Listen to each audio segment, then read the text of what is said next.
Welcome to Screen Junkies News. I'm Alicia Malone, joined by Roth Cornett and a very special guest, J.A. Bayona, director of A Monster Calls. Welcome. Thank you.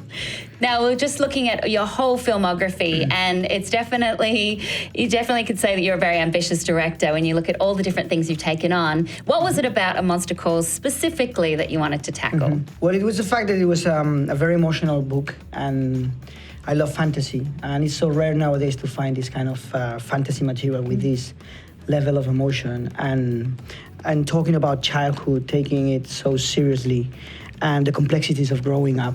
I mean, all these elements, for me, some of my favorite movies are about that, and I wanted to be involved in making one of those. That's what I loved a lot, because I love fantasy and I love films about coming of age, but truly coming of age in terms of emotional maturity. And you talked about your three films, The Orphanage, The Impossible, and A Monster Calls, being an accidental trilogy about maturing. So I wanted to get your take on that, because when you look at it that way, it does seem like they are cautionary tales about the dangers of not maturing as an individual, but then also as a society, if you look at The Impossible.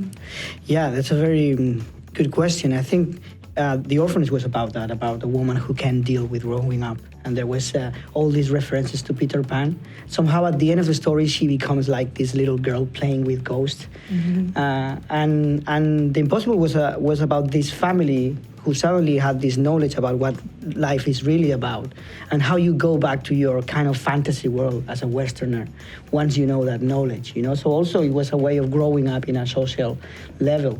And in this film, I think what I love about it is that somehow it tells us how when we grow up, we need to accept that life can be exactly in the same way that in The Impossible can be uncertain, and how things can be black and white at the same time, and how that can feel like a cheat for a kid, because for a kid, of course, everything is black and white.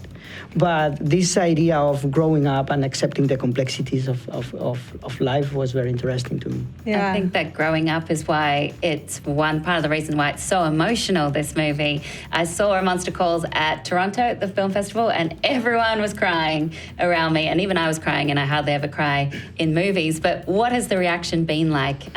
What are the surprising things that you've heard from people? I think, of course, it's very rewarding when you see the emotional response of the audience, but I think it's the energy, the silence at the end of the screening, and how somehow that was one of the intentions, how thought-provoking the film is, and the different interpretation that all the people has in the audience, and how someone can relate it to so many different aspects in the film. Some people will relate to the kid, some people will relate to the father, the grandmother.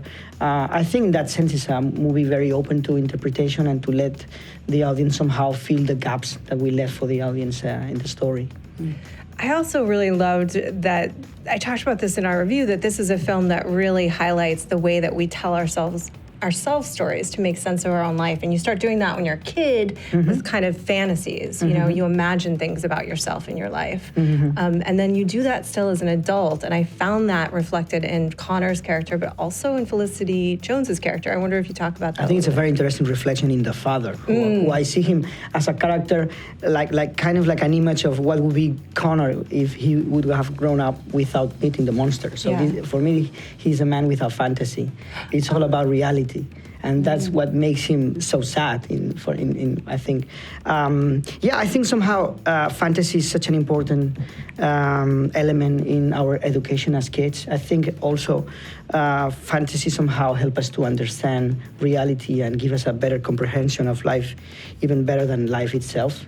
And I think this is why we go to the movies. This is why we watch films. I think somehow Patrick did a very interesting thing in separating reality from the truth. I think it's something different. I think we live in a society nowadays that where truth matters less and less. And as you know. And I think that it's beautiful to have a story that talks about how important it is to find the truth and to express the truth as loud as possible. And you have such a brilliant cast to pull this off. Lewis MacDougall, such a great young actor. Where did you find him? Well, because we knew how important was Connor in the story, because the story is told through his eyes. Every single scene is seen through his eyes. So he was a very important piece in making the film. We did a very long audition. We saw hundreds of kids. And it was very obvious from the very first time I saw him that he was very special, different from the other kids. We had at the end like 4 or 5 very, very good kids, and it was kind of like a difficult decision, but he was special. He was like no other kids in the room, you know? Yeah, it's perfect. Yeah, Gosh. it's incredible. And another young actor that you worked with, Tom Holland, on The Impossible, I had read, and tell me if this is true, that he stood in for the monster on the set. That was more like a joke. Okay, that was a joke. He came to visit the set, and we had to shoot this very spectacular scene where the monster is in the grandmother's living room. Yeah. And we had such a small space where the monster had to fit in, and I told him, listen, Tom, why don't you try the motion capture soon? And we do a couple of shots, and he said, yeah, sure, I'll do it. Thank you so much, J.A. Bayona. Thanks for joining us on Screen Junkies News. Roth Cornett, thank you for joining me. Love the film so much. Yeah, Can't love recommend the film. it enough. Thank you so much. Exactly. Make sure you see A Monster Calls in theaters. It really is a special movie. And if you want to see more of Screen Junkies News, just click over there. Make sure you like and subscribe and follow us on Twitter at SJ News. We'll see you soon.